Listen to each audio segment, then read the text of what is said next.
Ilikuwa Novemba 13 mwaka 2020 ambapo Rais Magufuli mara baada ya kupata ushindi mkubwa katika uchaguzi mkuu wa mwaka 2020 alipata wasaa wa kuhutubia bunge tukufu la Jamhuri ya Muungano wa Tanzania.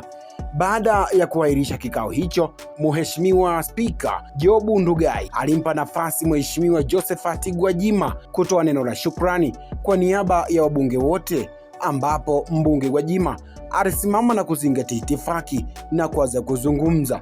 Muda mfupi tu alitoa kauli za kishupavu kama kiongozi zilizomfanya Rais Magufuli kucheka sana hapo bungeni. Ngoja tusikie. Hii ni Baharia TV. Maswali sasa mashaka ya nini tena? Mheshimiwa Rais, kwa ruhusa yako sasa nimuombe kwa niaba yetu mbunge mwenzetu nimteue Mheshimiwa Askofu Gwajima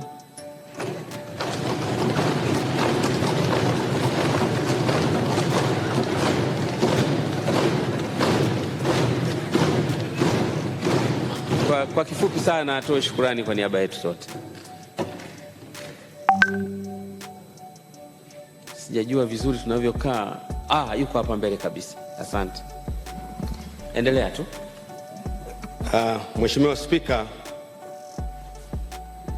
naomba nikushukuru sana kwa kunipa fursa hii ya kusema maneno machache kwa niaba ya wabunge wenzangu. Najua kwamba leo kuna mabunge mawili humu ndani.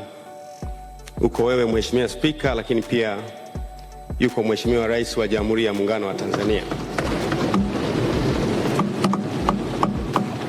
Na kwa sababu hiyo nimezingatia protokali hiyo. Lakini tu niseme kwamba hotuba ya Mheshimiwa Rais wa Jamhuri ya Muungano wa Tanzania imekuwa overwhelming, wazungu wanasema. Ni hotuba ambayo akili ya kawaida ya binadamu haiwezi kuibeba unless umepata ufunuo kutoka kwa Mungu wa mbinguni.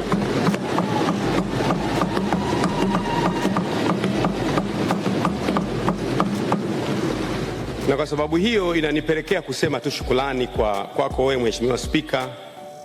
Kwanza nikushukuru sana kwa jinsi ulivyochaguliwa kwa kura nyingi na bunge hili kuwa spika wa bunge la 12. Pokea kongole za waheshimiwa wa bunge. Lakini pia nimshukuru Mheshimiwa Rais pia kwa namna alivyochaguliwa kwa kimbunga cha kura nyingi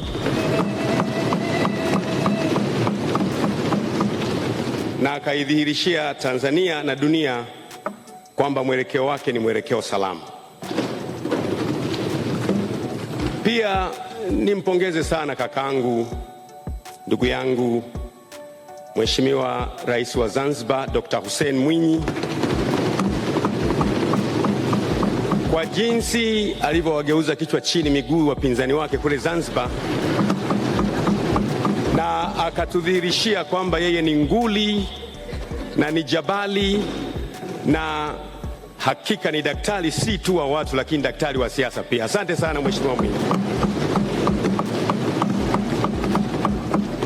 Na kwa sababu hiyo niseme maneno machache ambayo waziri mkuu wa zamani wa Uingereza Sir Winston Churchill aliwahi kusema. Alisema kwamba if you have a destiny and you stop everywhere throwing stones to the dogs barking at you, you won't alive to your destiny. Maana yake ni hii, kwa wagogo labda hawatanielewa, nifafanue. Ukiwa unasafiri halafu kawa unasimama kila mahali kumtupia mawe kila mbwa anayebweka, hutafika safari yako. Mheshimiwa Rais, wacha mbwa wabweke, tuendelee na safari yetu ya kutimiza ilani ya kurasa 303.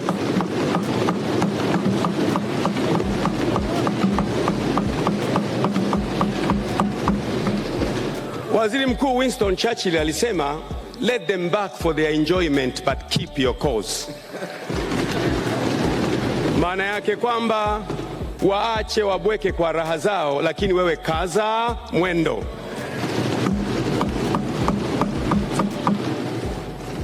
Lakini pia kwa projection hii ya hotuba yako Mheshimiwa Rais, ni muhimu niseme, nikiri wazi kwamba hakuna.